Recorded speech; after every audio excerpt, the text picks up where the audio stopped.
हुसैनी हुसैन लाए बीबी पाण चए, हुसैनी हुसैन लाए बीबी पाण चए, तंहिं पोइ थिए ख़बर ॿी ख़ल्क़ खे। बिस्मिल्लाहिर्रहमानिर्रहीम, दुरूद सलाम मोहम्मद व आल मोहम्मद ते। अस्सलामु अलैकुम सभिनी घर भातियुनि खे चवंदासीं, देशवासियुनि खे चवंदासीं, जेके बि घर भाती असां सां जुड़ी चुका आहियो, असांखे ॾिसी रहिया आहियो हिन प्लेटफॉर्म तां धरती टेलीविज़न जी तरफ़ां, तव्हां सभिनी खे सहर्षा रिज़वी अॼु वेलकम चवां थी। ऐं मुंहिंजी सॼी टीम हिन टाइम असां सां गॾु मौजूदु आहे, उन्हनि सभिनी जी तरफ़ां तव्हांखे सभिनी घर भातियुनि खे वेलकम चऊं था। अॼु जो जेको मौज़ू आहे, जेको प्रोग्राम आहे, हीउ सफ़र असां शुरूआति कई पहिरीं मुहर्रम खां 10 मुहर्रम ताईं इंशाअल्लाह हीउ प्रोग्राम तव्हां ॾिसंदा, जेको बिलख़ुसूस हज़रत इमाम हुसैन अलैहिस्सलाम जी लाज़वाल क़ुर्बानी खे यादि करण जे हवाले सां कोठियो वियो आहे, डिज़ाइन कयो वियो आहे ऐं उन्हनि खे सलाम पेश करण जे लाइ कयो वियो आहे। त हिन प्रोग्राम में असां मुख़्तलिफ़ मौज़ूअनि ते ॻाल्हि ॿोल कई, अहले बैत ऐं क़ुरान, उन्हनि जो ताल्लुक़, हज़ूर अकरम सल्लल्लाहु अलैहि वसल्लम, उन्हनि जो इमाम हुसैन सां रिश्तो ऐं उन्हनि जा जेके ॿचिड़ा आहिनि, अहलो अयाल आहिनि, उन्हनि जो ज़िक्र कंदा हलियासीं। करबला में कीअं पहुता, 2 मुहर्रम ते 28 रजब ते उतां निकिता आहिनि, पोइ 2 मुहर्रम पहुता आहिनि, पोइ छा थियो आहे, उहे वाक़िया, उहे ॻाल्हियूं असां सभई उन्हनि ते प्रोग्राम कंदा आया आहियूं हेसीं ताईं। डिफरेंट जेके किरदार आहिनि, मुख़्तलिफ़ किरदार करबला जा, उन्हनि ते कोशिशि कईसीं त रोशनी विझूं। ऐं अॼु जेको प्रोग्राम तव्हांखे ॿुधायूं त आहे, उहो इलाही इम्पोर्टेंट बि आहे, ख़ासि बि आहे, दिलि वटां बि आहे। उनजो सबबु इहो आहे त हीउ प्रोग्राम करबला जी माउनि जे नाले आहे। उहे औरतूं, उहे माऊं जेके करबला में मौजूदु आहिनि, असां 72 शहीदनि जी क़ुर्बानीनि खे यादि कंदा आहियूं, उन्हनि बीबियुनि खे किथे न किथे विसारींदा आहियूं। त अॼु हीउ प्रोग्राम असां स्पेशली इन लाइ कयो आहे त असां उन्हनि खे यादि बि कयूं, उन्हनि जी क़ुर्बानीनि खे, उन्हनि बीबियुनि जी क़ुर्बानीनि खे, जिन्हनि पूरी करबला हिकिड़ी सजाई। सभ खां अॻु में त वॾे में वॾो किरदारु बीबी ज़ैनब सलामुल्लाह अलैहा जो आहे, जेका मौला काइनात मौला अली अलैहिस्सलाम जी वॾी न्याणी आहे। इहा उहा बीबी आहे जंहिं, मां चवां थी त हाशमी जेके बि जवान करबला में मौजूदु हुआ, इमाम जा जेके ॿचिड़ा हुआ, उन्हनि सभिनी खे जेको परवान चढ़ाइण वारी बीबी ज़ैनब जी ज़ात आहे। बीबी ज़ैनब आहे जंहिं हज़रत अली अकबर खे पालियो आहे, ऐं बीबी ज़ैनब आहे जंहिं हज़रत ओन मोहम्मद खे पालियो आहे, हज़रत क़ासिम जी परवरिश कई आहे। ऐं इहा बीबी ज़ैनब आहे जंहिंजा इहे सभु बच्चा आहिनि।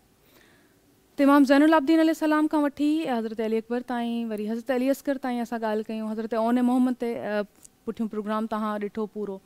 त इहे सभु जेके बच्चा आहिनि, इन्हनि खे पालण वारी, इन्हनि खे हिकिड़ी करबला तयारु करण वारी बीबी, उन्हनि जी तरबियत करण वारी बीबी, बल्कि उन्हनि जो किरदारु मां सम्झां थी त जेतिरो अहम इमाम हुसैन अलैहिस्सलाम जो, एतिरो ई बीबी ज़ैनब जो अहमियत इहो किरदारु रखे थो, जंहिं करबला खे ना सिर्फ़ु इन परवरिश कई करबला जे किरदारनि जी, बल्कि उन खां पोइ बि करबला खे ज़िंदा सम्झणु, ज़िंदा रखणु ऐं उहो असां ताईं पहुचाइणु, ऐं उहा रहंदी दुनिया ताईं जेके बि अलमा अकराम इन ते रिसर्च कंदा, ॻाल्हाईंदा, सम्झाईंदा, ऐं जेके बि असांजूं न्याणियूं भेणूं नोहा पढ़ंदियूं, मजलिसूं पढ़ंदियूं, ज़िक्र कंदियूं, असांजा ॿाहिरि ज़िक्र कंदा, इहा सॼी जेका सुन्नत आहे उहा हली आहे बीबी ज़ैनब सलामुल्लाह अलैहा खां।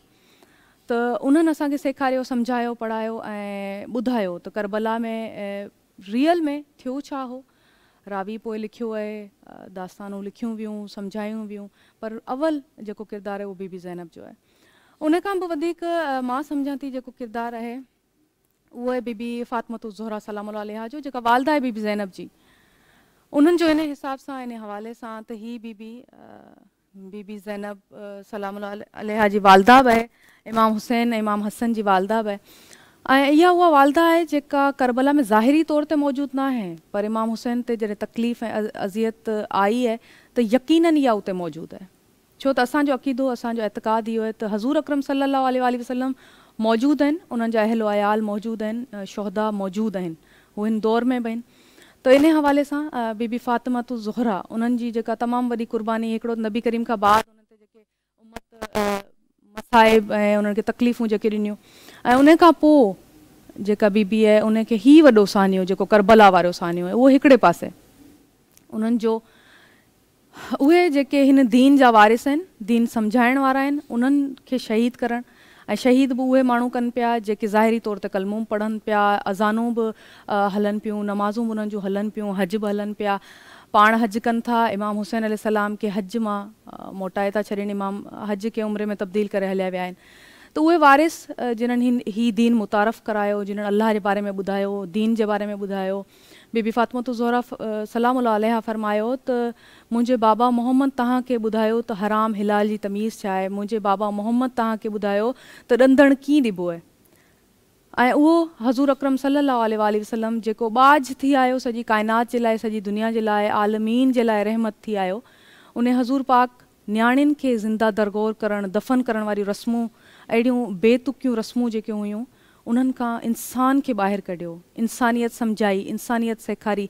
रहम जो तसवुरु अरब में अॻु में न हो, उहो रहम जो तसवुरु हज़ूर अकरम सल्लल्लाहु अलैहि वसल्लम जी पाक ज़ात जे करे दुनिया में अॼु आयो आहे। त उन्हनि जे हवाले सां ऐं ॿी हिकिड़ी बीबी आहे जेका बीबी उम्मे लैला, उन्हनि जो तमामु वॾो किरदारु आहे। इमाम हुसैन अलैहिस्सलाम जी ही घरवारी आहे, हज़रत अली अकबर जी वालदा आहे, हज़रत अली अकबर जी कुर्बानी जेके ज़बी अज़ीम चयो वियो क़ुर शरीफ़ में। ऐं इहा जेका कुर्बानी आहे 18 साल जे नौजवान फ़र्ज़ंद जी कुर्बानी, उहो फ़र्ज़ंद हज़रत अली अकबर जंहिंजी शबी, जंहिंजी शक्ल सूरत हज़ूर अकरम सल्लल्लाहु अलैहि वसल्लम जहिड़ी आहे। अहिड़ो बचिड़ो गवाइण वारी वालदा बीबी उम्मे लैला, उन्हनि खे बि यादि करियूं था, उन्हनि खे सलाम पेश कयूं था, जेका हज़रत अली अकबर जे ख़ैमे मां निकिरण खां जंग जी सूरत ताईं, जेसीं ताईं हज़रत अली अकबर नज़र ईंदा रहिया, परदो ख़ैमे जो बार बार मथे करे पंहिंजे बचे खे ॾिसंदी रही ऐं सलाम पेश कंदी रही। बीबी ज़ैनब जिथे हज़रत ओन ऐं मोहम्मद उन्हनि जा जेके पुट आहिनि, उन्हनि जा फ़र्ज़ंद आहिनि, उन्हनि जी शहादत ते सजदा शुक्र कयो आहे। बीबी उम्मे लैला उते हज़रत अली अकबर जी शहादत, हेॾी वॾी शहादत आहे। नौजवान पुट जेके बचिड़े वाल माऊं आहिनि, असांखे हिन टाइम ॾिसी रहियूं आहिनि, जेके इवन दो जेके वालिद आहिनि ऐं नेक तबियत रखनि था, उहे सभु बि महसूसु करे सघनि था इहा तकलीफ़, इहा अज़ियत जंहिंमां असांजा इमाम गुज़रिया आहिनि। बीबी उम्मे रुबाब, उन्हनि जो किरदारु बि इलाही अहमियत रखे थो। कल्ह असां सुभाणे बल्कि तव्हां प्रोग्राम ॾिसंदा, बचड़नि जे हवाले सां कल्ह प्रोग्राम कयोसीं, जेके करबला जा ॿार आहिनि, उन खां अॻु में इमाम हुसैन जा जेके असाब ऐं दोस्त हुआ, उन्हनि जे हवाले सां कयोसीं। अॼु वारो प्रोग्राम बिलख़ुसूस असां जेके माऊं आहिनि करबला जूं, उन्हनि ते करे रहिया आहियूं। त सुभाणे प्रोग्राम तव्हां बीबी सकीना जे हवाले सां ॾिसंदा, पर अॼु वारो जेको ही प्रोग्राम आहे, इन में तव्हांखे ॿुधायां त बीबी सकीना जी जेका वालदा आहे, जेका हज़रत अली असगर जी बि वालदा आहे, बीबी उम्मे रुबाब, उन्हनि खे बि यादि कंदासीं। उहा बीबी जेका करबला खां पोइ हिकु ॾींहुं हिकु पल बि काढ़े मां नाहे उथी, सॼी ज़िंदगी बीबी उम्मे रुबाब जेतिरो वक़्तु ज़िंदा रही आहे, ज़ाहिरी तौर ते, छो त जॾहिं ॿारु मरंदो आहे, माउ उन वक़्तु ई मरी वेंदी आहे। ही उहा बीबी आहे जेका इमाम हुसैन अलैहिस्सलाम जी अज़ीज़ तरीन घरवारी आहे। इमाम फरमायो त उहो घरु मूंखे पसंदि न आहे जंहिंमें उम्मे रुबाब ऐं बीबी सकीना न आहिनि। त बीबी उम्मे रुबाब जो किरदारु तमामु वसी ऐं वॾो बुलंद मां चवां त किरदारु आहे। ऐं हज़रत अली असगर जे झूले जा जेके टुकड़ा बचा, जेके हज़रत अली असगर जूं निशानियूं बचियूं, उहे पंहिंजी झोली में खणी उहा बीबी सॼी ज़िंदगी काढ़े में वेठी रही, कॾहिं छांव में न वेठी, कॾहिं उन बीबी थधो पाणी न पीतो। उन्हनि खे बि यादि कंदासीं, उन्हनि जी लाज़वाल क़ुर्बानी खे। इन्हनि सभिनी सां गॾु हिकिड़ो किरदारु अहिड़ो बि आहे जंहिंखे मां यादि करणु चाहींदसि, उहो किरदारु बीबी फ़िज़ा जो। बीबी फ़िज़ा जेका ज़ाहिरी तौर ते त जनाब सैयदा सलामुल्लाह अलैहा जी ग़ुलाम आहे, उहा हफ्श जी राणी, हफ्श जी शहज़ादी हुई, पर बीबी फ़िज़ा जेका आहे उनजो इलाही अहमियत किरदारु इन करे रखे थो त उन सॼी ज़िंदगी हज़रत अली अलैहिस्सलाम ऐं बीबी फ़ातिमतुज़ ज़ोहरा जे जेके बचिड़ा आहिनि, उन्हनि खे पालींदे पालींदे उहा बीबी जेका आहे उहा हिते जूर थी आहे, उहा हिते वॾी थी आहे ऐं उहा करबला में मौजूदु आहे। बीबी सकीना खे ऐं बीबी ज़ैनब सलामुल्लाह अलैहा खे बचाईंदी संभालींदी आई आहे ऐं इन जो एॾो वॾो किरदारु आहे। इन्हनि खे बीबी फ़िज़ा खे बि असां सलाम पेश कयूं था।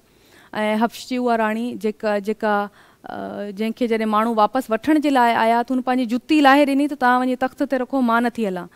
छा त अज़ीम मर्तबो आहे इन घर जी कनीज़ुनि जो, सुभान अल्लाह। ऐं असां अॼु सभिनी बीबियुनि खे यादि कंदासीं, उन्हनि जी लाज़वाल क़ुर्बानीनि खे यादि कंदासीं, करबला जी उन्हनि सभिनी माउनि खे यादि कंदासीं जेके जॾहिं करबला खां क़ाफ़िलो हलियो आहे त उन वक़्तु जेके ॿार अमारिन तां उठनि तां किरंदा रहिया आहिनि, शहीद थींदा रहिया आहिनि, उहे खीर पींदड़ ॿार, उन्हनि जूं माऊं बि उन्हनि सां गॾु शहीद थियूं आहिनि।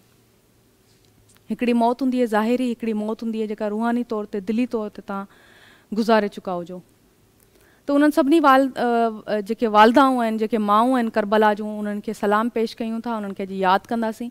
ऐं बिलख़ुसूस असां सां गॾु जेके महिमान अॼु मौजूदु आहिनि, छो त कोशिशि कंदा आहियूं त असांजा जेके मोज़िज़ शख़्सियात पर्सनैलिटीज़ जेके ही ज़िक्र जारी रखंदा अचनि था, ही ज़िक्र ज़िंदा रखंदा अचनि था, उन्हनि खे असां हिते प्रोग्राम में घुरायूं ऐं असां इन ज़िक्र खे जारी रखूं, इन ज़िक्र खे वरजाईंदा रहूं त जीअं असांजे ॿारनि जी सही तरबियत थी सघे। उन जे लाइ इहो ज़रूरी आहे असां जहिड़ो आम इंसान, आम अदना इंसान उहो स्टोरी ॿुधाए सघे थो, सम्झाए नथो सघे। आलिम जेके आहिनि, उलमा अकराम, उन्हनि जी पंहिंजी हिकिड़ी रिसर्च थियल हूंदी आहे, उहे जीअं तरीक़े सां टीचर वांगुरु सम्झाईंदा आहिनि त उहो अञा वधीक बहितर रहंदो आहे। त मोज़िज़ पर्सनैलिटीज़ असांखे हिते जॉइन कयो आहे हिन ज़िक्र जी महफ़िल में, हिन मजलिस में। उन्हनि सभिनी खे वेलकम चऊं था। सभु खां अॻु में अल्लामा ग़ुलाम नबी जाफ़री असां सां गॾु मौजूदु आहिनि, थोरा तव्हां असां सां गॾु आहियो। ऐं उनखां पोइ वसीम लाशारी असां सां गॾु असांजा भाउ मौजूदु आहिनि, तव्हांखे वेलकम चऊं था। थैंक यू सो मच तव्हां असां सां गॾु आहियो। ऐं ज़ाकिरा एडवोकेट आहिनि, सैयदा फ़रहीन ज़ैदी साहिबा, थोरा तव्हां असां सां गॾु आहियो। ऐं इन खां अलावा सहर ज़ैदी असां सां गॾु मौजूदु आहिनि। थैंक यू सहर, तव्हां असां सां गॾु आहियो, हिन प्रोग्राम में शामिल थिया आहियो। किन्ज़ा ज़ैदी, थैंक यू किन्ज़ा, आप भी हमारे साथ हैं। शाकिरा बतूल साहिबा, बहुत शुक्रिया नोहा ख़्वान है, तव्हां असांखे जॉइन कयो आहे, थोरा तव्हांजा। ऐं रुकैया ज़हरा, तव्हांखे वेलकम चऊं था। ऐं इहे सभु उहे आवाज़ आहिनि जेके हज़ूर अकरम सल्लल्लाहु अलैहि वसल्लम खे, उन्हनि जे बच्चनि खे पंहिंजे लफ़्ज़नि जे वसीले ट्रिब्यूट पेश करे उन्हनि खे यादि रखंदा आहिनि ऐं वरझाईंदा हलंदा आहिनि। हीअ दास्तान, हीअ ज़ुल्म जी जेका कहाणी आहे, हीअ जेका दास्तान आहे, उहा बार बार वरझाईंदा हलंदा आहिनि। त असां हिन प्रोग्राम जो आगाज़ कंदासीं। ऐं सभु खां अॻु में मां अलामा साहिब खां सवाल करणु चाहियां थी, जेके शुरूआति कई मां प्रोग्राम जी त लतीफ़ साईं जे बैत सां। लतीफ़ साईं जे बैत जो मफ़हूम ऐं मक़सदु इहो हो त पहिरीं बीबी ज़ैनब सलामुल्लाह अलैहा इहो ज़िक्र कयो आहे, त इहो ज़िक्र ख़ल्क़ खे, काइनात खे, दुनिया खे पोइ ख़बर पियो आहे। त उन्हनि जे हवाले सां त अलामा साहिब असां सां गॾु मौजूदु आहिनि। अलामा साहिब, सिंधी में सवाल कयां तव्हां? सिंधी में जी। अलामा साहिब, इहो पुछणु चाहींदसि त जेके माऊं आहिनि करबला जूं, उन्हनि जो छा किरदारु आहे?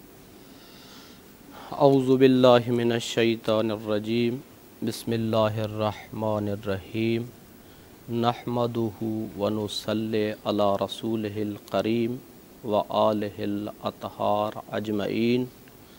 अल्लाहुम्मा सल्लि अला मुहम्मदिन व आलि मुहम्मद व अज्जिल फरजहुम।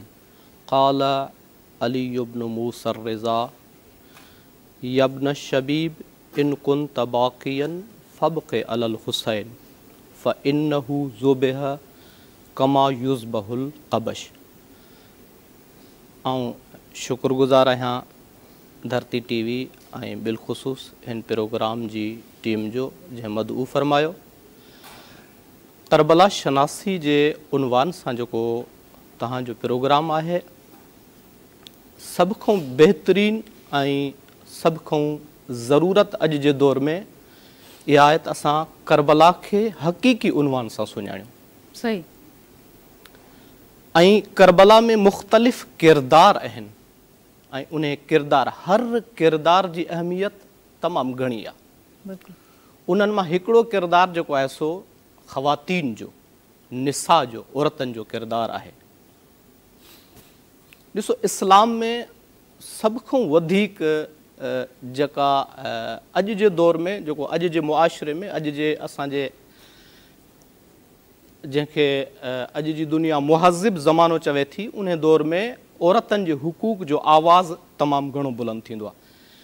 लेकिन औरतनि जा जेके हुकूक आहिनि, अगरि को रिसर्च करे, तहक़ीक़ करे ऐं जेको सो तअस्सुब जे आईने सां खे हटाए करे तहक़ीक़ करे, त जेतिरी इस्लाम औरत खे तहफ़ुज़ ऐं अज़मत ॾिनी आहे ऐं इज़त ऐं वक़ार ॾिनो आहे, एतिरो कंहिं बि अदियान में या कंहिं बि मकतब या कंहिं बि फ़िक्र में प्रोटोकॉल न आहे।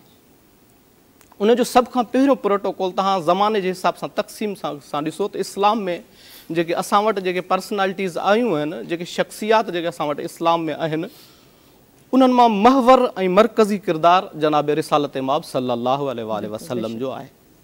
उन सां गॾु हिकु औरत आहे, जनाब ख़दीजतुल कुबरा, उम्मुल मोमिनीन जनाब ख़दीजतुल कुबरा।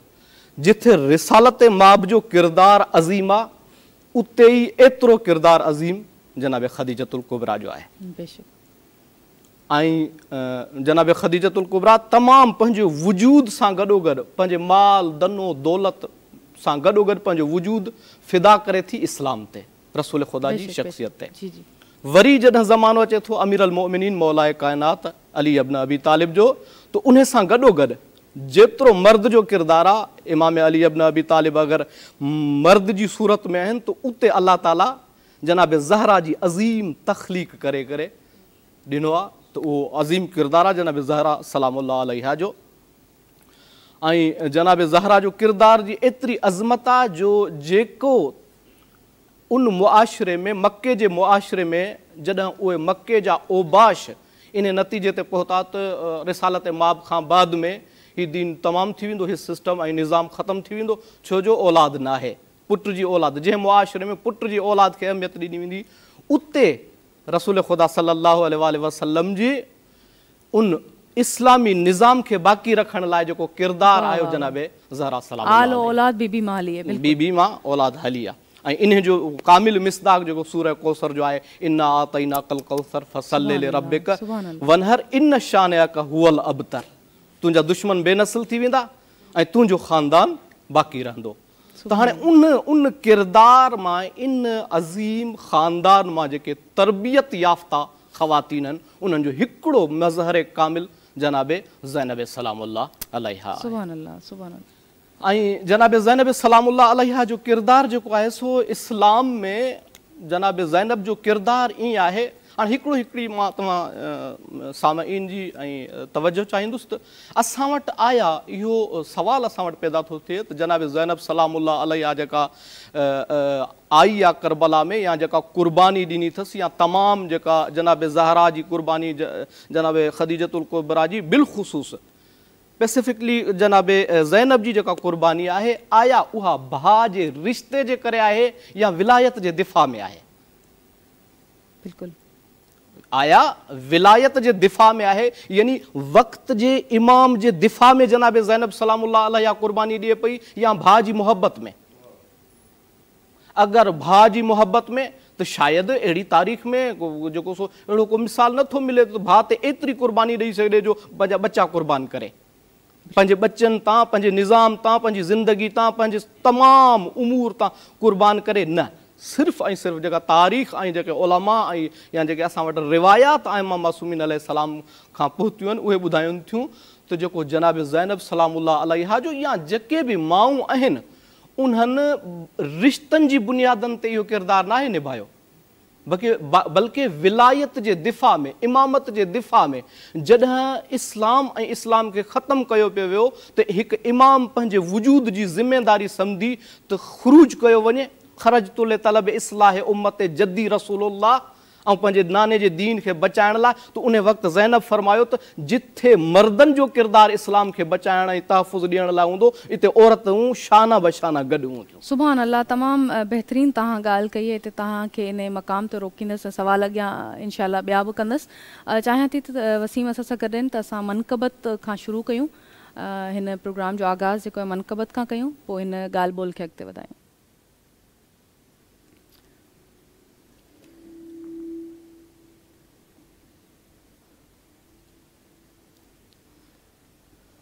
लाशन जे दरमियां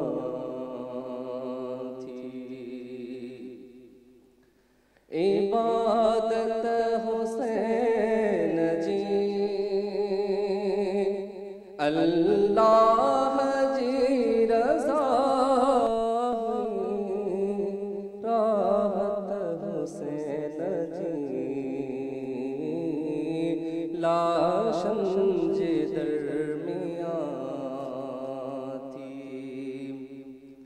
इबादत हुसैन जी, अल्लाह जी रज़ा राहत हुसैन जी, लाशन जे दरमियां थी बचड़न जे खून सा वीरण वज़ू करे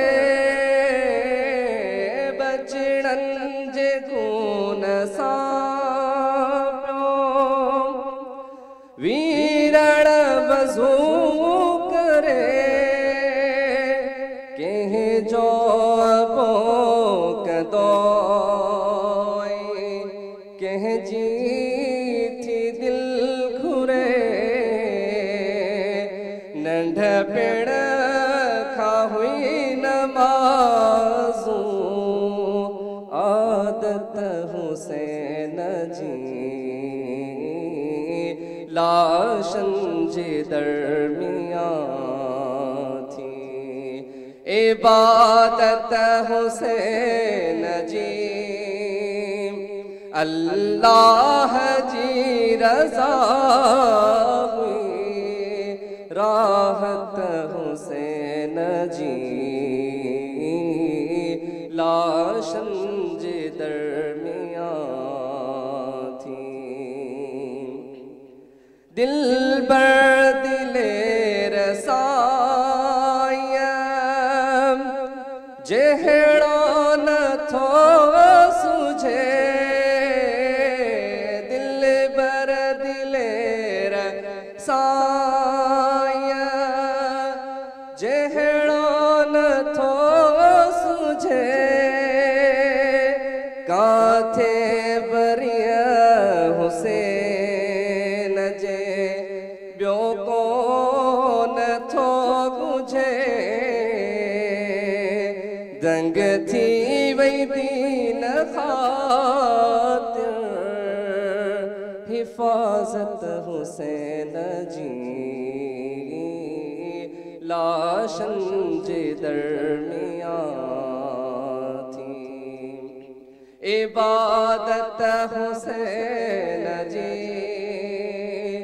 अल्लाह जी रज़ा हुई राहत हुसैन जी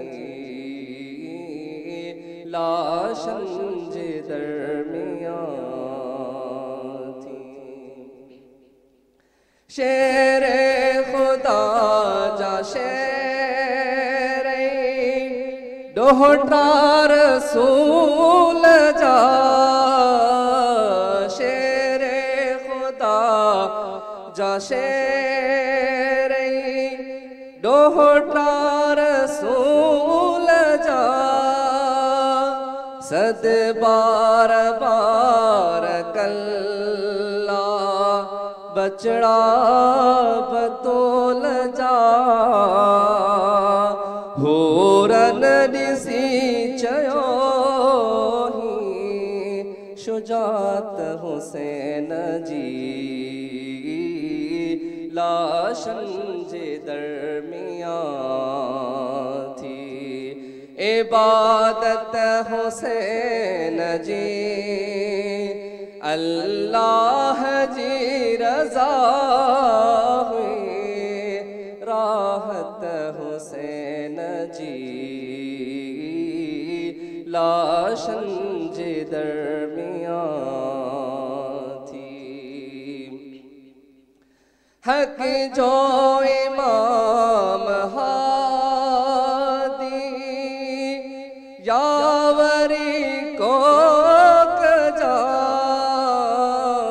हक जो इमाम हादी यावरी को कजा गुलाम नबी महेसर दिल खे पको कजा काने यजीद काने जमायत हुसैन जी लाशन जे दरमियां थी इबादत हुसैन जी अल्लाह जी रज़ा हुई राहत हुसैन जी लाशन जे दरमियां जज़ाकल्लाह अल्लाह साईं ये आवाज़ूं सलामत रखे। नाज़रीन ब्रेक जो टाइम थियो है सफ़ा नंढो वक़्फ़ो है वञो केॾांहुं ना ॾिसंदा रहिजो धरती टीवी।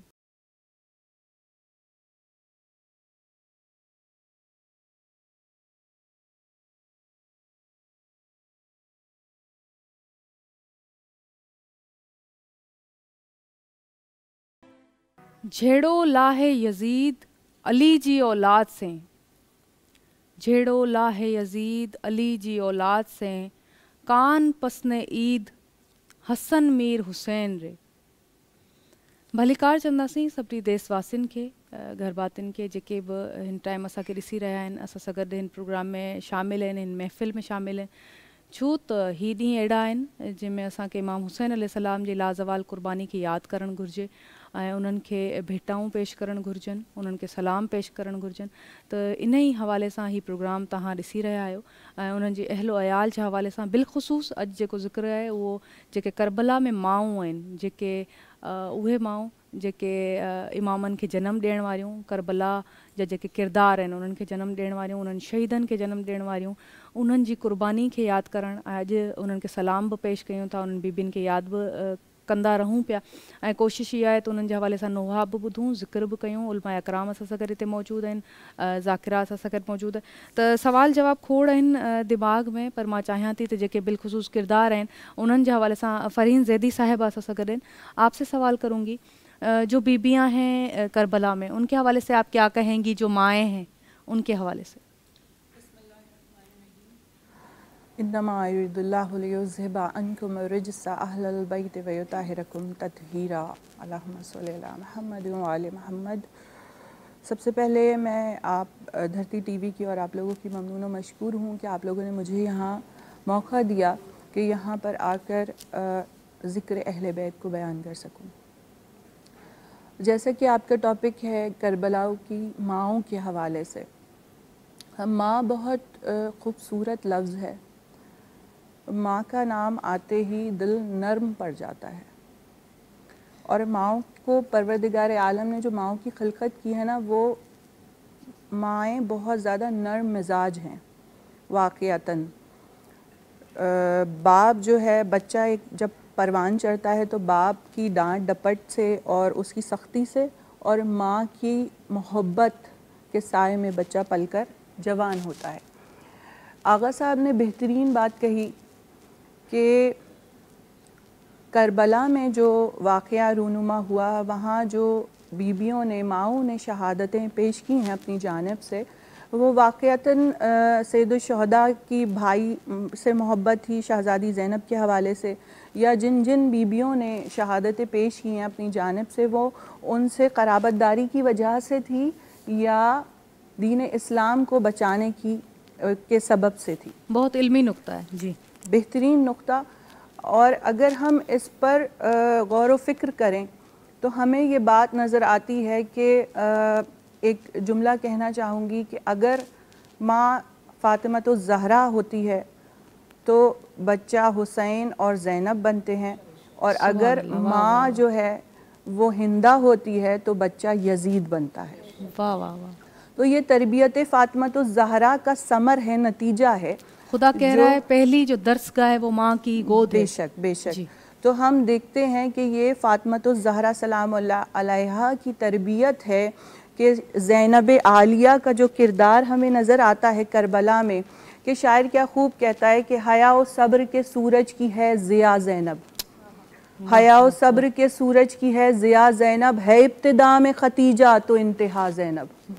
और सरों का काफ़िला ज़ैनब के आसरे पे चला, सरों का काफ़िला ज़ैनब के आसरे पे चला, बनी हुई है अलमदार करबला ज़ैनब।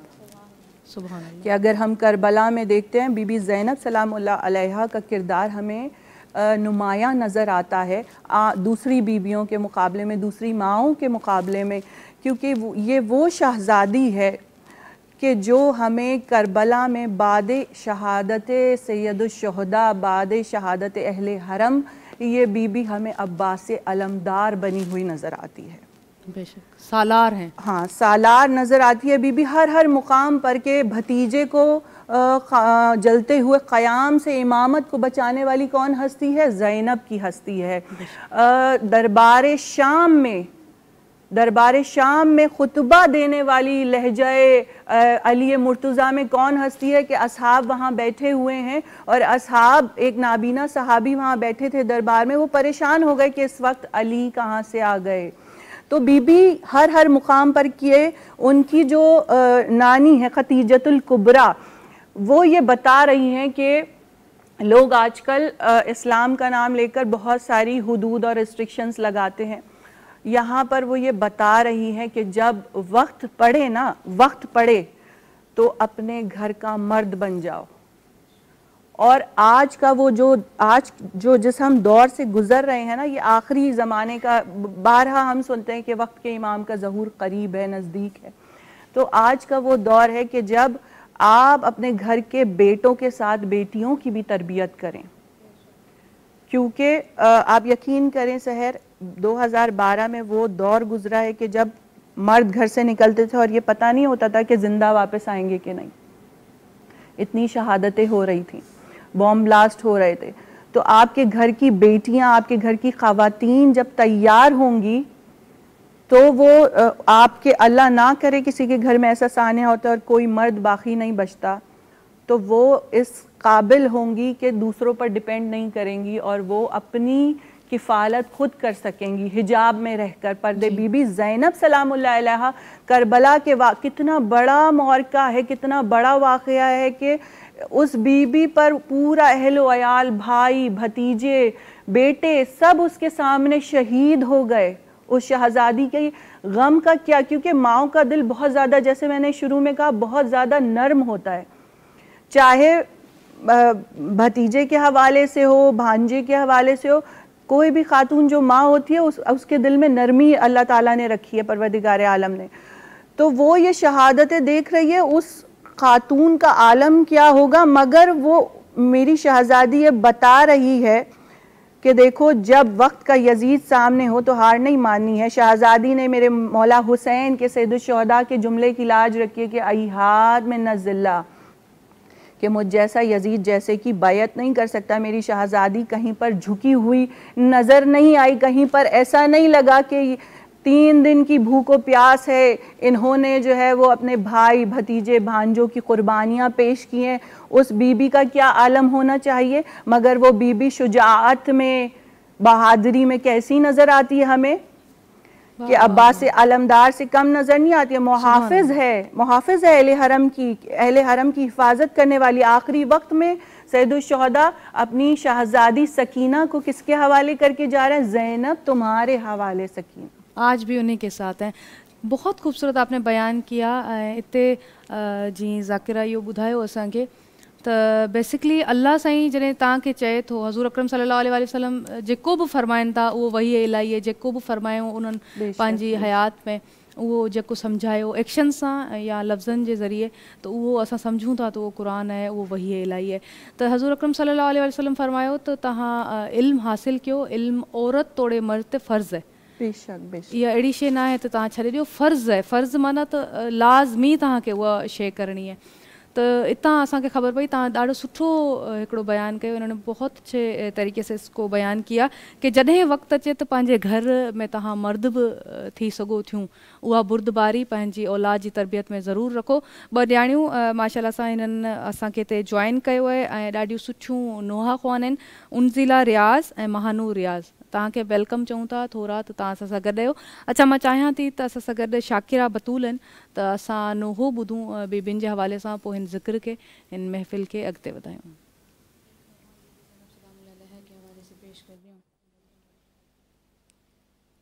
ज़ैनब लिपट के रोई अब्बास के अलम से, ज़ैनब लिपट के रोई अब्बास के अलम से। सैदानिया थी मुस्तार, सैदानिया थी मुस्तार, चेहरे थे जर्द गम से। ज़ैनब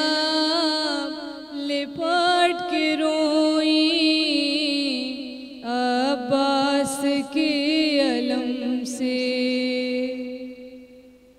लिपटी हुई अलम से कहती थी बिन्ते ज़हरा, लिपटी हुई अलम से कहती थी बिन्ते ज़हरा, इस वक्त बेकसी में, इस वक्त बेकसी में अब्बास बिछड़े हमसे।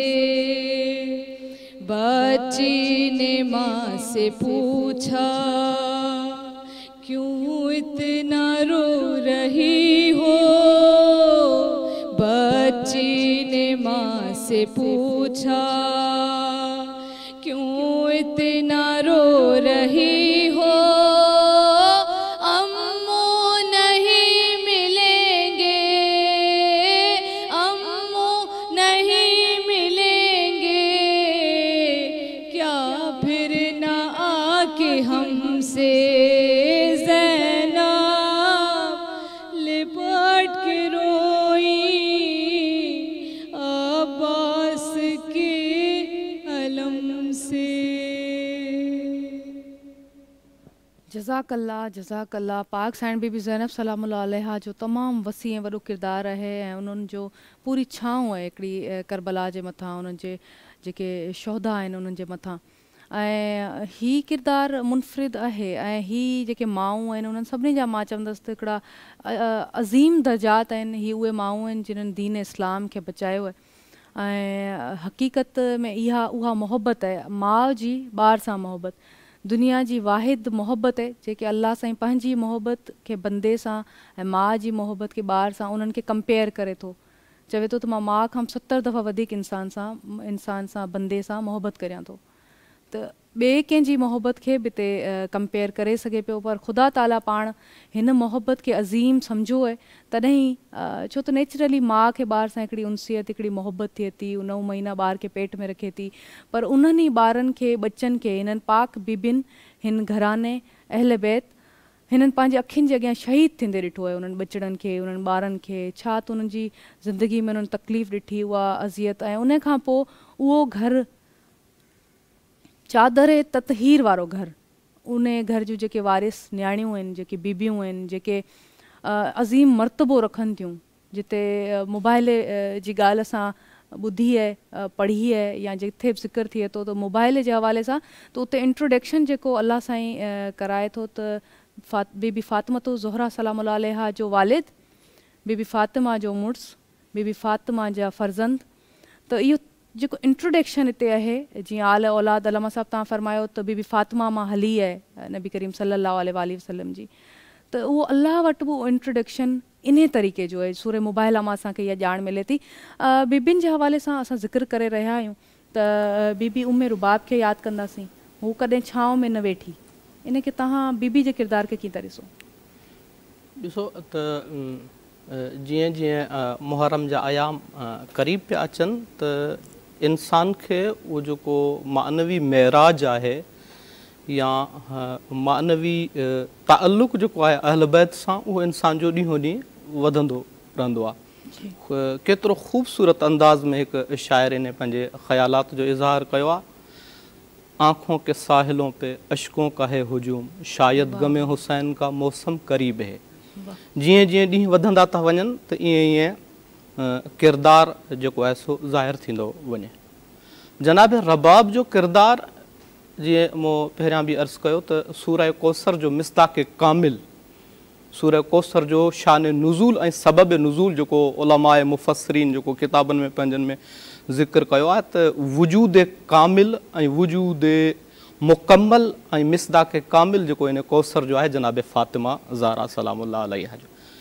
हाणे जनाब फ़ातिमा ज़हरा सलामुल्लाह अलैहा जो जॾहिं किरदारु इहो आहे त उन दौर में जनाब रबाब जे साम्हूं बीबी जे हूंदे जनाब ज़ैनब जो किरदारु हुयो, उनखे ॾिसी करे तरबियत जेको हिकु औरत लाइ हिकु मिसाली किरदार जो हुजणु, जीअं असां अॼु जे दौर में चऊं था त हिकिड़ो मिसाली किरदार हुजे जंहिंखे इंसानु पंहिंजो आइडियल बणाए, त उन्हनि जो आइडियल जेको जनाब रबाब जो जनाब ज़हरा सलामुल्लाह आहे या जनाब ज़ैनब सलामुल्लाह आहे। हाणे जॾहिं आइडियल अहिड़ो मज़बूत आहे, आइडियल अहिड़ो मानवी आहे, आइडियल अहिड़ो पाकीज़ा किरदारु रखंदड़ आहे, त पोइ हाणे उन तरबियत जो असरु इहो थियो जो उन क़ुर्बानी में जेका करबला में जनाब रबाब जी क़ुर्बानी आहे, त पोइ क़ुर्बानी में ॾिसो करबला में अजीब हिकिड़ी करबला जी कैफ़ियत ऐं करबला जी जेका जंग आहे उन में अजीब कैफ़ियत आहे।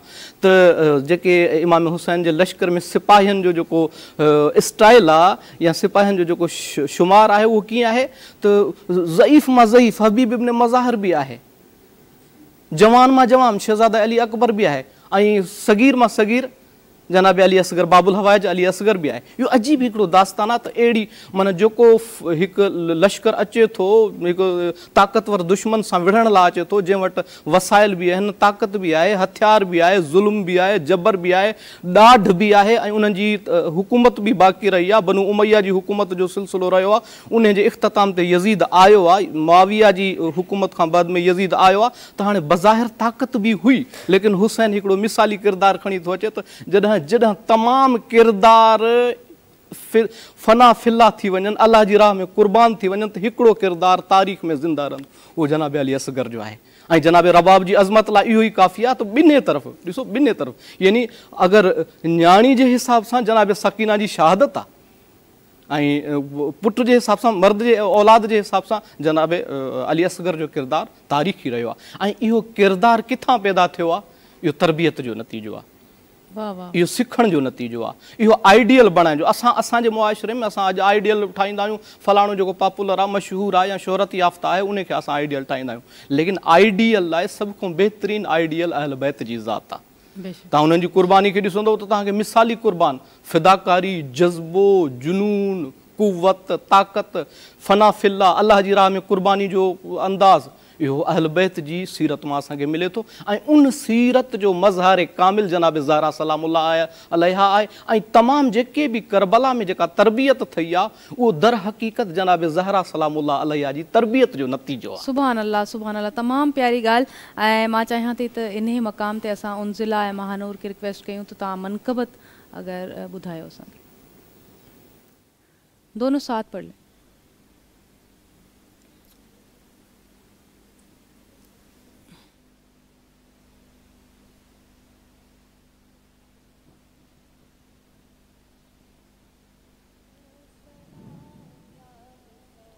अस्सलाम या हुसैन, अस्सलाम या हुसैन, अस्सलाम या हुसैन, मेरे हुसैन तुझे सलाम, मेरे हुसैन तुझे सलाम।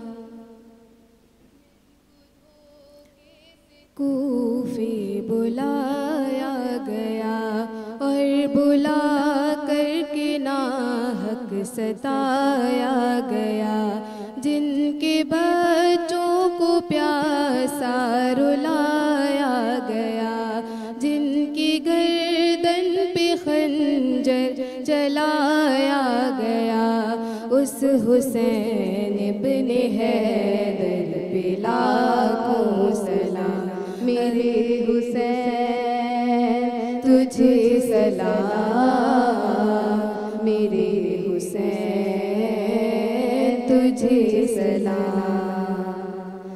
जिसने हक करबला में अदा कर दिया, अपने नाना का वादा वफा कर दिया, सब कुछ उम्मत की खातिर फिदा कर दिया, घर का घर सब सुपुर्दे खुदा कर दिया, उस हुसैन इब्ने हैदर पे लाखों सलाम, मेरे हुसैन तुझे सलाम, मेरे हुसैन तुझे सलाम।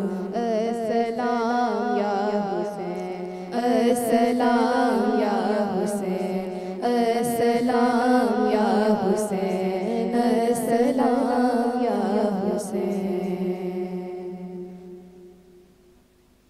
अल्लाह, इलाही प्यारो नालो इमाम हुसैन अलैहिस्सलाम जो उन्हनि खे सलाम पेश कयूं था ऐं उन्हनि जी लाज़वाल क़ुर्बानी खे यादि करे रहिया आहियूं। ऐं इमाम हुसैन अलैहिस्सलाम हेॾी वॾी क़ुर्बानी ॾिनी ऐं अल्लामा साहब बिल्कुलु हक़ीक़त हिकिड़ी ॻाल्हि कई त ही जेका बि तरबियत थियल हुई बेसिकली इहा बीबी ज़ैनब सलामुल्लाह अलैहा जी जेका वालदा बीबी फ़ातिमतुज़ ज़हरा सलामुल्लाह अलैहा उन्हनि जी झोली जी तरबियत आहे। छो त जेका माउ जी झोली आहे उहा पहिरीं दर्सगाह आहे, उहा पहिरीं दर्सगाह आहे, उतां औलाद सिखे थो, ॿारु सिखे थो ऐं उहा ई बीबी आहे जंहिं इहा सॼी बुर्दबारी इहा शुजात उतां ई मिलियल आहे। नाज़रीन ब्रेक जो टाइम थियो आहे, ही सफ़र ही कहाणी ही ॻाल्हि ॿोल ईअं ई जारी ऐं सारी रहंदी। वञिजो केॾा न, ॾिसंदा रहिजो धरती टीवी।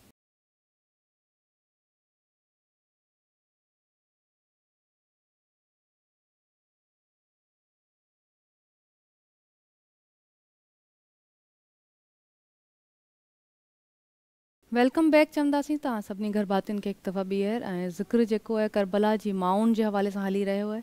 उहे औरतूं जेके मर्दनि जे शाना बशाना करबला में असांखे उन्हनि जा किरदार नज़र आया, उन्हनि जी लाज़वाल क़ुर्बानी खे हिन वक़्तु यादि करे रहिया आहियूं। असां सां गॾु सहर ज़ैदी साहिबा आहिनि ऐं मां चाहियां थी त असां उन्हनि खां हिकिड़ो नोहो ॿुधूं, पोइ ॻाल्हि ॿोल खे अॻिते वधायूं।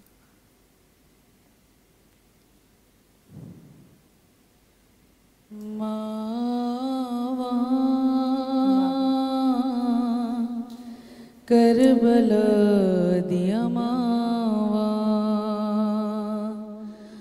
मावा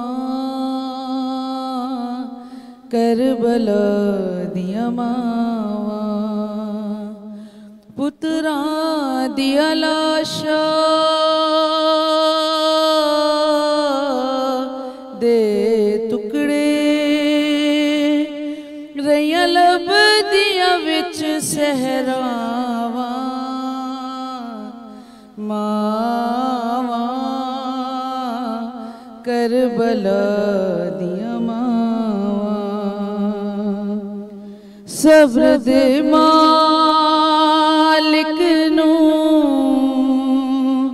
सण लैला के, इज़्न जे देवे थी मैं सब्र दिसां जिद अकबर दे सीने जो सांग हटावा, मावा करबला दिया मावा, आखे माँ कासिम दी माते एहसान करी, देर तई वरदा रवी तेरे टुकड़े मुताबिक है बदनिया दी, मेरे हुसैन दीवावा, मावा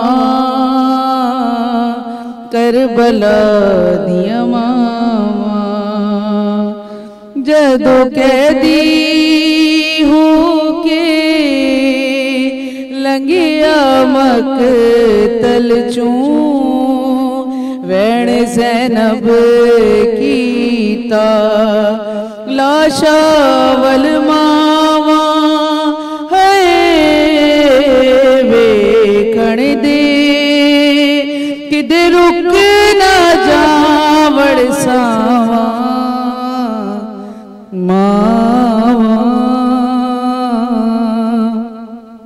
करबला दिया मावा, मावा करबला दिया मावा। जज़ाकल्ला जज़ाकल्ला। असां यादि कयोसीं बीबियुनि खे जेके करबला में मौजूदु हुयूं। हिकिड़ी बीबी जंहिंखे असां अञा ताईं यादि न आहे कयो, मां चाहींदसि उन्हनि जो बि ज़िक्र कंदा हलूं। हज़रत क़ासिम जी वालदा बीबी उम्मे फरवा, मां चाहियां पई त ज़ाकिरा असां सां गॾु मौजूदु आहिनि, त बीबी उम्मे फरवा के हवाले से आप मुख्तसर बयान करें, वक्त हमारे पास थोड़ा कम है, क्या बयान करेंगी? सबसे पहले मैं, जैसे कि माँ के ऊपर टॉपिक है, तो जब इनकलाब ईरान रूनुमा हुआ तो आयतुल्लाह खुमैनी ने ख़वातीन से खिताब करके फरमाया था कि जो आपकी गोदियों में जो है वो मेरी फ़ौज मौजूद है, यानी मेरी फ़ौज जो है वो माओं की गोदियों में मौजूद है। तो माएँ बेहतरीन पहली दरसगाह होती है जैसे कि आपने फरमाया, और शहज़ादा क़ासिम की वालिदा ने क्या बेहतरीन तरबियत की, वो शहज़ादी थी और जब अहले बैत के घराने में आई, क्योंकि जो शहज़ादे या शहज़ादियाँ होते हैं, बादशाह का जो घराना होता है वहाँ पर वो हर चीज़ सिखाते हैं ज़माने के एतबार से, घोड़सवारी, तीरंदाजी, मगर जब वो अहले बैत के घराने में आई हैं तो उन्होंने अपने आप को उस तरीके से ढाल लिया। और ये तरबियत थी उनकी कि शहज़ादा क़ासिम शब आशूर जब सैयदुश्शुहदा पूछते हैं कि ए मेरे भतीजे, ए मेरे लाल, आप मौत को कैसा पाते हैं, तो शहज़ादा क़ासिम बेहतरीन तारीख सा जुमला इरशाद फरमाते हैं। उम्र कितनी है क़ासिम की? फ़कत 13 बरस। 13 बरस के बच्चे से आप पूछें तो वो कैसा जवाब देगा, लेकिन क्या मारिफत है इस घराने के बच्चे की? ये तरबियत का नतीजा, ये मारिफत है कि शहज़ादा क़ासिम फरमाते हैं कि चचा जान, मैं मौत को शहद से ज़्यादा शीरी पाता हूँ। तो ये तरबियत है अहले बैत के घराने की। और जैसा कि आगा साहब ने कहा, मैं उन्हीं की बात को कंटिन्यू करूँगी कि उन्होंने अपनी आइडियल जो है वो ज़ात सैयदा सलामुल्लाह फ़ातिमातुज़ ज़हरा बनाई है। तो ज़ाहिर है जिसकी आइडियल फ़ातिमातुज़ ज़हरा हों तो उनके घराने के फिर बच्चे हमें ऐसे नज़र आते हैं। और जैसे जब ये काफ़िला गया है शाम में पहुँचा है तो सरों को लाया जाने लगा। एक मर्तबा जब शहज़ादा अली अकबर का सर आया है तो एक ज़ईफ़ा देखकर कहने लगी शहज़ादा अली अकबर के सर को कि परवरदिगारा, काश इसकी माँ इसके मरने से पहले मर गई हो। बीबी उम्मे लैला, बीबी उम्मे लैला को। तो बीबी उम्मे लैला ने आगे बढ़ के कहा, ए ज़ईफ़ा, मैं इसकी माँ हूँ और मैं ज़िंदा हूँ। ये मारिफत है, ये तरबियत है कि इस खानवादे ने दीन इस्लाम को बचाने की खातिर खूबसूरत बेहतरीन जवान हस्तियां भी कुर्बान कर दी राह खुदा में, कि लोग उसका दुख, वो दूसरी औरत देखकर सर को ये कहती है कि काश इसकी माँ इसके मरने से पहले मर गई हो, तासीर और तकलीफ महसूस करके, वो तकलीफ। और एक माँ जो वाक़ई करबला में मौजूद न थी मगर वो मदीने में मौजूद थी, बीबी उम्मुल बनीन, कि जिनके 18 फर्जंद थे, कि जब अक़्द का वक्त आया, यही सबब है कि हमें ये चीज़ें बहुत मद्देनज़र रखनी चाहिए कि जब अक़्द का वक्त आया तो मौलाए कायनात अली इब्न अबी तालिब ने बीबी फ़ातिमा के विसाल के बाद जो दूसरे अक़्द के लिए मुंतखब किया, बहादुर और शुजा घराने की औरत को मुंतखब किया है, वो बीबी उम्मुल बनीन का इंतखाब किया है कि जिनके बतन से अब्बास आलमदार पैदा हुए। सुभान अल्लाह। तमाम वसी वॾो किरदार बीबी उम्मुल बनीन जो। रुकैया असां सां गॾु मौजूद आहिनि, चाहियां थी तो रुकैया खां नोहो ॿुधूं ऐं पोइ ॻाल्हि अॻिते वधायूं। बिस्मिल्लाह।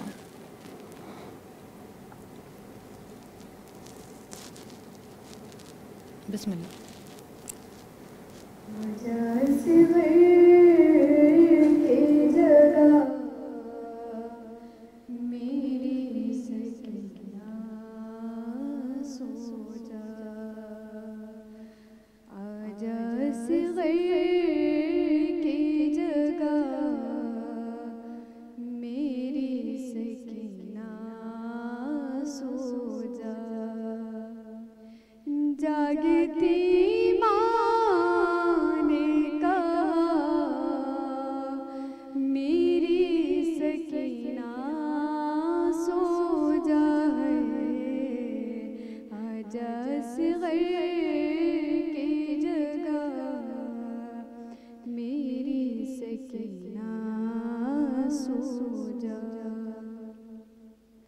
जो तुझे खौफ है शायद मैं उसे कम कर दूं, आजा आँखों पे तेरे ना दे अली दम कर दूं, दूर क्यों बैठी है मेरी सकीना, सो जा आजा असग़र की जगह मेरी सकीना।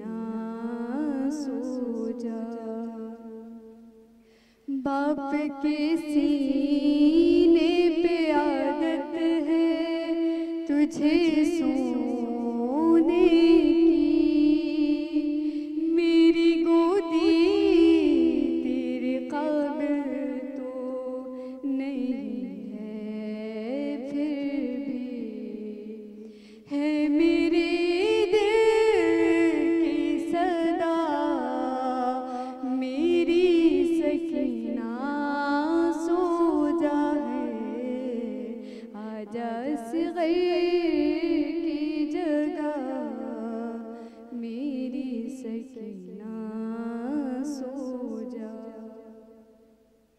4 बरसों में न ज़हमत दी कभी तूने मुझे, अपनी खिदमत का मुझे आज तो मौका दे दे, होगा एहसान तेरा मेरी सकीना सो जा है, आजा इस गैर की जगह मेरी सकीना सो जा।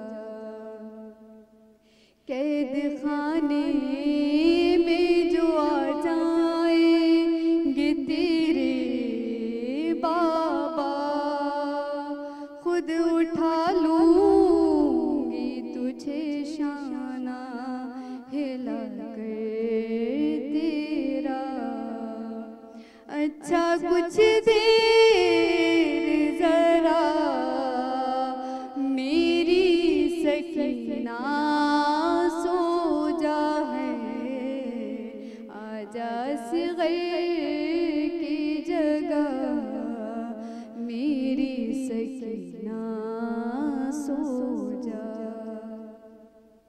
मुझसे देखा नहीं जाता ये तेरा दर्द जिगर, ये बताते हुए अच्छा तो नहीं लगता, मगर अब ना आएंगे चचा मेरी सकीना सो जा है, आजा इस गैर की जगह मेरी सकीना सो जा। साबिरों का ये करीना तो नहीं है बीबी, ये है परदेस मदीना तो नहीं है फिर भी, करके बस शुक्र खुदा मेरी सकीना सो जा है, आजा इस गैर की जगह मेरी सकीना सो जा। जागती माँ ने कहा मेरी सकीना सो जा है, आजा इस गैर की जगह मेरी सकीना सो जा। जज़ाकल्ला। इहो नोहो जेको हिन में शाइर बीबी उम्मे रुबाब जी तरफ़ां हज़रत अली अस्कर जी जेका वालदा आहे उन जी तरफ़ां इहा दुहाई, इहो ॾोहीड़ो, इहो तकलीफ़ ऐं ॾुख बयानु करे रहियो आहे, जिन जे हवाले सां असां ज़िक्र कंदा आया आहियूं प्रोग्राम जी शुरूआत खां वठी। ऐं बीबी जी तमामु वॾी क़ुर्बानी आहे, लाज़वाल क़ुर्बानी आहे। बीबी उमुल बनीन जे हवाले सां ज़ाकिरा साहिबा ज़िक्र कयो, त उन्हनि जो बि तमामु वसी ऐं वॾो किरदारु आहे, छो त उहा हज़रत अब्बास अलमदार जेके शहनशाह वफ़ा चयो वञे थो उन्हनि जी वालदा आहे। ऐं अल्लाह साईं असां सभई इंसान अॼु अमल सुठा कंदा आहियूं त असांखे बदिले में छा मिलंदो, असांखे मार्फत मिलंदी। हज़ूर अकरम सल्लल्लाहु अलैहि वसल्लम जा असां ऑलरेडी असां उन्हनि जी उम्मत आहियूं, असां उन्हनि खे मञूं था, उन्हनि सां मोहबत कयूं था, पर असांखे बदिले में छा मिलंदो, असांखे जन्नत मिलंदी। असां सुठा अमल कंदासीं, इंसानियत जी ख़िदमत कंदासीं त उन जे लाइ असांखे अल्लाह साईं जी तरफ़ां तोहफ़े में जन्नत मिलंदी। हाणे उहा जन्नत जेका आहे उन खे अल्लाह साईं खणी जॾहिं हिकिड़ी वालदा जे क़दमनि जे हेठि रखे ऐं हिकिड़े ॿार जी जन्नत जेका आहे, चवंदा आहिनि कुझु माण्हू अक्सर बहसो मुबाहिसो बि इन ते थींदो आहे, ॻाल्हि ॿोल थींदी आहे त का औरत अॼु ताईं नबी नाहे थी, त नबियुनि जी वालदाऊं जेके आहिनि उहे त औरतूं आहिनि। उहे वालदाऊं जिन्हनि ही पूरी करबला खे परवान चढ़ायो, इन्हनि पूरी करबला जी तरबियत करण वारियूं, उन्हनि अंबिया अकराम जी तरबियत करण वारियूं, उहे सभु औरतूं आहिनि। ऐं छा त उन्हनि जो मान मर्तबो आहे उन्हनि सभिनी बीबियुनि जो, बीबी आमना खां वठी बीबी ख़दीजा ताईं, बीबी ख़दीजा खां बीबी फ़ातिमतुज़ ज़हरा ताईं, बीबी खां वठी वरी बीबी ज़ैनब सलामुल्लाह अलैहा, ऐं पोइ जेके बि किरदार असां हींअर वराणिया जिन जे हवाले सां असां गुफ़्तगू कई, हिकिड़ो किरदारु बीबी फ़िज़ा जो बि आहे, उन्हनि जे हवाले सां अलामा साहब खां सवाल करणु चाहींदसि। अच्छा अलामा साहब, मुख़्तसिर लफ़्ज़नि में बीबी फ़िज़ा जे हवाले सां अगरि बयानु करे सघो। इस्लाम में जेको आहे सो बुनियादी तरीक़े सां जेके मके जा रिहाइशी हुया उन्हनि जो मनफ़ी किरदारु आहे इब्तिदा इस्लाम में। मके जा जेके बि किरदार हुया उन्हनि इस्लाम जी रुकावट, इस्लाम खे तरवीज में, इस्लाम जी तबलीग में रुकावट विधी।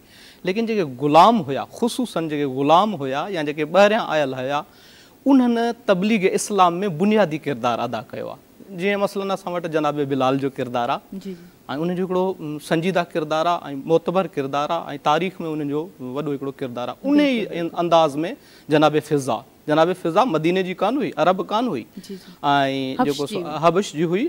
त हाणे उन किरदार खे आया सवाल हिते इहो थो पैदा थिए त जनाब फ़िज़ा एॾो किरदारु अदा छो कयो, एतिरी वफ़ादारी छो कई अहल बैत जे ख़ानदान सां, या जेको सो हालांकि जेको तारीख़ जा जुमला आहिनि त हू ख़ुशहाल ख़ानदान सां तालुक़ु रखंदी ऐं हिकिड़े मोतबर ख़ानदान सां तालुक़ु रखंदी अची ग़ुलामी जो इंतख़ाब थी करे, ग़ुलामी खे पसंदि थी करे, छो जो जनाब फ़िज़ा ॾिठो पे रिसालत जे किरदार खे ऐं रिवायात जा जुमला आहिनि, तारीख़ ॿुधाए थी, मुअर्रिख़ीन लिखियो आहे त जनाब रिसालत माब सल्लल्लाहु अलैहि वसल्लम जॾहिं बि जंग ते वेंदा हुआ त आख़िरी मुकलाणी जनाब ज़हरा जे घर ते हूंदी, जॾहिं वञणु वक़्तु, ऐं जॾहिं वापसि ईंदा त सभ खां पहिरियों जनाब ज़हरा जे घर ते ईंदा।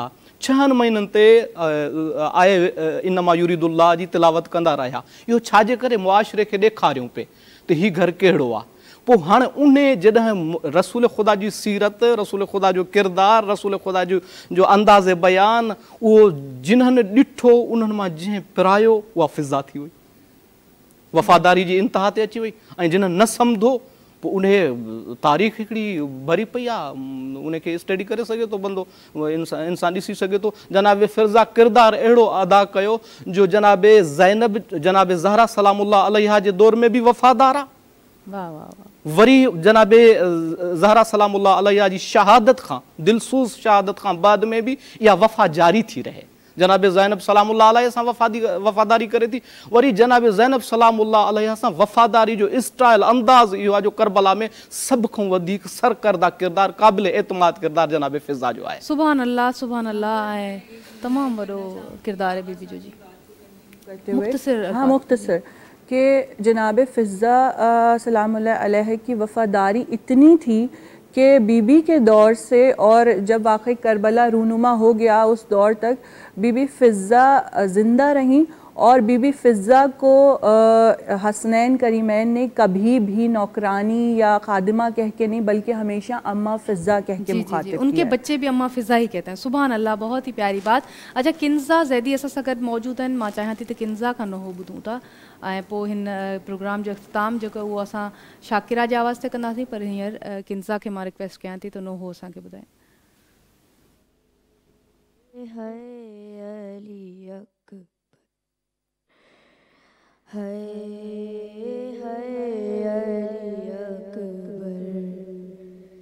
कहती थी ये माँ भरी मैया से लिपट कर, है अली अकबर, है अली अकबर।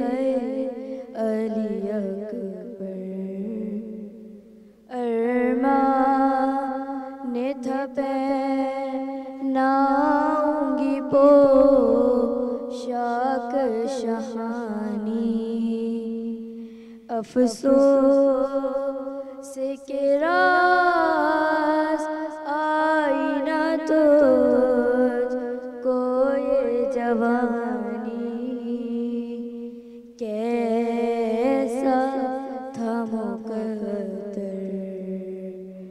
है अली अकबर है अली अकबर। माँ तेरी जुदाई में भला कैसे जिएगी, मर जाएगी सोगरा जो खबर तेरी सुनेगी। अब क्या करूं जी कर है अली अकबर। कहती थी ये माँ भरी मैया से लिपट कर है अली अकबर। अपनी माउनि खे सलाम जेके अॼु बि पंहिंजे बच्चनि खे इहा मारिफत ॾेई रहियूं आहिनि, सेखारे रहियूं आहिनि। उहो इश्क कीअं कजे इमाम हुसैन अलैहिस्सलाम सां, उन्हनि जे अहल अयाल सां, उन्हनि जे अहल बैत सां, बिलख़ुसूस हज़ूर पाक सल्लल्लाहु अलैहि वसल्लम जे सॼे ख़ानदान सां कीअं मोहबत कजे, उन्हनि सां कीअं इश्क जेको आहे निभाइजे, उहा तरबियत अॼु वालदाऊं करे रहियूं आहिनि। अॼु जी वालदाउनि खे ऐं हमेशह खां ही दुनिया जॾहिं खां शुरू थी आहे, हर वालदा खे जेका पंहिंजो किरदारु बिलख़ुसूस तरबियत में ॿारनि जे वक़्फ़ करे थी ऐं उहो वेझी रहे थी ख़ुदा जे उन वक़्तु, तो उन्हनि सभिनी वालदाउनि खे सलाम पेश कयूं था। ऐं हीउ प्रोग्राम अॼु तव्हां जेको ॾिठो इहो बिलख़ुसूस करबला जूं जेके वालदाऊं आहिनि उन्हनि जे हवाले सां उहे औरतूं, उहे वालदाऊं जेके मर्दनि जे शाना बशाना इमामनि सां गॾु बीही करे उन्हनि क़ुर्बानी ॾिनी आहे, पंहिंजे बचड़नि जी क़ुर्बानी ॾियण वारियूं, लाज़वाल क़ुर्बानियूं ॾियण वारियूं, उहे सभई माऊं, उन्हनि खे असां सभई सलाम पेश कयूं था ऐं उन्हनि खे अॼु यादि कयूं था। इख़्तिताम ते तव्हां सभिनी जे लाइ दुआऊं आहिनि, मोहबतूं आहिनि। इंशाअल्लाह असांजी मुलाक़ात सुभाणे थींदी ऐं हिते शाकिरा खे मां रिक्वेस्ट कंदसि, शाकिरा जे आवाज़ ते असां इख़्तिताम कंदासीं। थैंक यू सो मच, तव्हां असांखे जॉइन कयो, बहुत बहुत मशकूर तव्हां असांखे जॉइन कयो ऐं तव्हां सभिनी जा नाज़रीन थोराइता आहियूं, फीडबैक असांखे ज़रूरु ॾिजो। ख़ुशि हुजो, सलामत हुजो, आबाद हुजो। अल्लाह वाई। शेर दरिया पे जाकर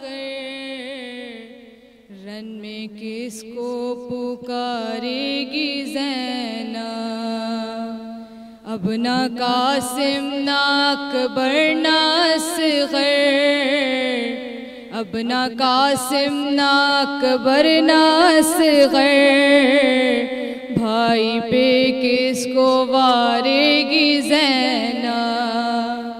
नौजवान की जवानी को लूटा, खूबसूरत निशानी को लूटा, लाश अकबर की मक़तल से ला दो, लाश अकबर की मक़तल से ला दो, उसका सदका उतारेगी ज़ैना। मर गया शेर दरिया पे जाकर, रन में किसको पुकारेगी ज़ैना।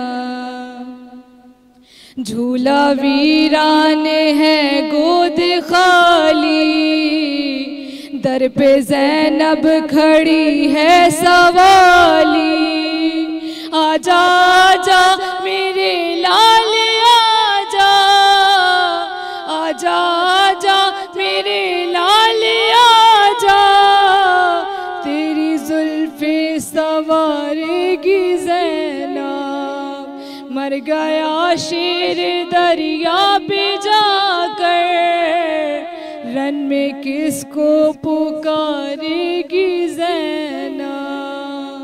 बर मोहम्मद वाले मोहम्मद बुलंद तर सलावत।